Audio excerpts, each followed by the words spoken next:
అందరికీ నమస్కారం. నిన్నటి దినాన తెలంగాణ ముఖ్యమంత్రి రేవంత్ రెడ్డి గారు మరి జూబ్లీహిల్స్లో ఉన్నటువంటి బసవతారకం ఆసుపత్రికి వెళ్ళడం జరిగింది. మరి ఆసుపత్రికి వెళ్ళడము, అక్కడ ముఖ్య అతిథిగా పాల్గొనడము తప్పని నేను అంటలేను, మీరు వెళ్ళాలి. కాకపోతే ఇక్కడ ఉస్మానియా ఆసుపత్రి 6 నెలలైంది మీరు ముఖ్యమంత్రి అయ్యి, ఇయాల్టి వరకు మీరు ఇక్కడ ఉస్మానియా ఆసుపత్రి కానీ లేకుంటే గాంధీ ఆసుపత్రి కానీ ఒక్కసారి కూడా సందర్శించలేదు. దాని మీదకి వెళ్ళి అటు ఇటు ఎన్నోసార్లు మీరు పోయి ఉంటారు. కానీ లోపల జరుగుతున్నటువంటి పరిస్థితి ఏంటి, లోపల ఏ విధంగా ఉన్నది, లోపల వసతులు ఏ విధంగా ఉన్నాయి, ఆ లోపల స్టాఫ్ ఏ విధంగా ఉన్నది, మందులన్నీ అందుతున్నాయా లేవా, శుభ్రంగా పరిశుభ్రంగా దవాఖానలు ఉన్నాయా లేవా అని చెప్పేసి పేదలు పోయే దవాఖానకు ఒక్కసారి కూడా మీరు సందర్శించలేదు.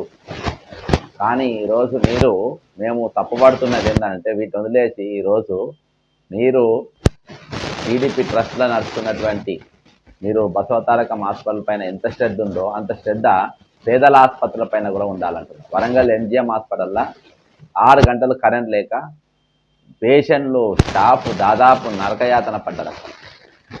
నరకయాతన పడ్డారు. ఒకరోజు దాని మీద ఒక ఎంక్వైరీ చేసినాం, అతను దాని గురించి మళ్ళీ మాట్లాడకూడదు లేదు. ఈరోజు వైద్యం పరిస్థితి, విద్యా వైద్యం రెండు కూడా తెలంగాణ రాష్ట్రంలో పూర్తిగా చాలా వెంటిలేటర్ పైన ఉన్నాయి. అవి వాటిపైన నీకు శ్రద్ధ లేదు, వాటి గురించి పట్టించుకోవు, అలా రిక్రూట్మెంట్ను బరాబర్ జరపవు, అందులో పనిచేసేటోళ్ళకు డిఏలు ఇవ్వవు, వచ్చే స్టాఫ్కు పేషెంట్లకు అక్కడ ఎటువంటి వసతులు ఉండవు.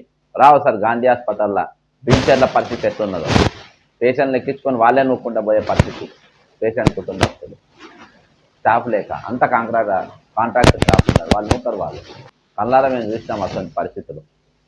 ఉస్మానియా దవాఖానలో కూడా పరిస్థితి ఏ విధంగా చూడు ఒకసారి. నిన్న మంత్రి గారు వెళ్ళడం జరిగింది. అక్కడ దాని డెవలప్మెంట్ కోసం కొంచెం ప్రారంభోత్సవం